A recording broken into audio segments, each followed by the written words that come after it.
Et pendant ce temps, on nous l'a dit, l'enquête sera longue, difficile. Et pour en parler, je reçois maintenant l'ancien sous-commissaire de la GRC à la retraite, Pierre-Yves Bourdua. Bonsoir, merci d'être avec nous.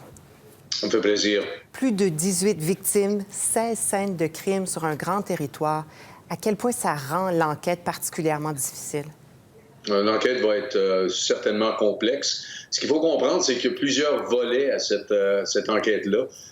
Les policiers doivent d'abord, et la première question que tous les gens se posent, c'est le motif, la raison, le pourquoi qui a forcé cet individu-là à agir de la sorte.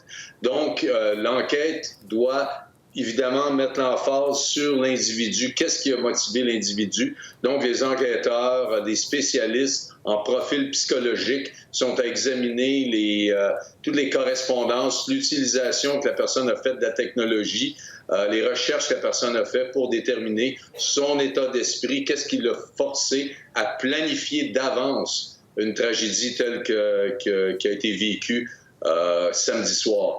Puis par la suite, pour le reste de l'enquête, évidemment, on parle, comme vous l'avez mentionné, de 16 différents lieux de scènes de crimes échelonnés sur une distance de 90 km. Donc, il est certain que la GRC va faire appel sûrement à des experts qui vont venir de divisions avoisinantes pour pouvoir justement les aider à rapiécer tout ensemble le fil des événements qui s'est déroulé à partir de 11h30 samedi soir et qui s'est terminé à Enfield vers l'heure du midi, dimanche après-midi. Donc, vous êtes convaincu que c'était planifié, tout ça?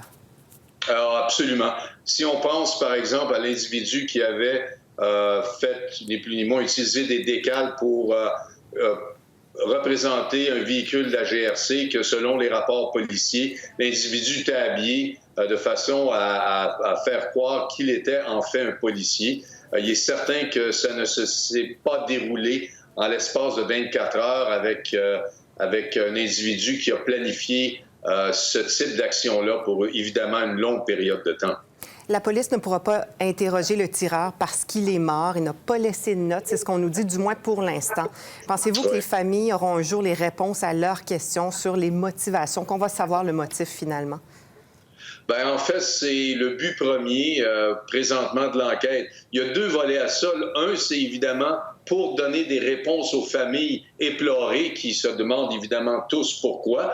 Et il y a aussi le volet de l'individu comme tel, parce que la GRC a confirmé que cette personne-là, le meurtrier, connaissait certains individus lorsqu'il a approché la résidence à Porte-à-Pic. Donc, il est certain qu'il y avait sûrement des motifs et la GRC va tenter de déterminer, évidemment, ce qui a motivé cet individu-là. L'autre aspect à ça aussi, c'est de voir la réponse que la GRC a donnée à la menace. Et est-ce que la GRC a été bien déployée dans les circonstances? Donc, il s'agit aussi d'un processus d'apprentissage continu pour la GRC afin de déterminer si oui ou non il y aurait moyen d'améliorer la réponse policière à cette tragédie. Parce que hier, vous soulignez justement le travail de la GRC dans toute cette opération, parce que visiblement, le tireur se rendait vers Halifax, du moins il était en route vers cette direction-là. Avec le bilan qui s'est alourdi aujourd'hui, vous croyez toujours que la GRC a fait du bon travail?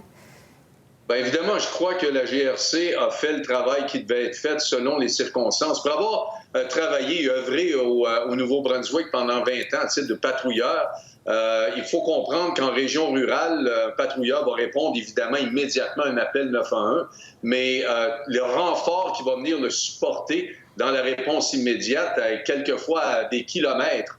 Donc, il est certain que la GRC, surtout l'enquêteur initial qui se présente sur les lieux, essaie de comprendre qu'est-ce qui se passe avec tant de mortalité en avant de lui, des incendies qui se déclarent autour de la scène du crime, et il essaie de comprendre tout ça. Il est certain que la GRC a utilisé aussi Twitter à son avantage, puisque on pouvait suivre sur les gazouillis de la GRC. Parlons-en justement, parce qu'ils ont utilisé surtout les médias sociaux, Twitter. Il y a des citoyens qui se demandent pourquoi la GRC n'a pas envoyé une alerte d'urgence, parce que c'est pas tout le monde qui va voir son Facebook ou son Twitter pendant la nuit. Vous en pensez quoi, vous? J'en pense que si on a dans notre boîte d'outils plusieurs outils, incluant un type d'alerte comme l'alerte Amber, qui avertit les gens immédiatement, bien, pourquoi pas utiliser cet outil-là? Ça va être à la GRC à répondre le pourquoi cet outil n'a pas été aussi utilisé que Twitter. Ça, c'est l'avenir qui nous dira. Pierre-Yves Bourduas, merci beaucoup d'avoir été avec nous ce soir. Ça m'a fait plaisir.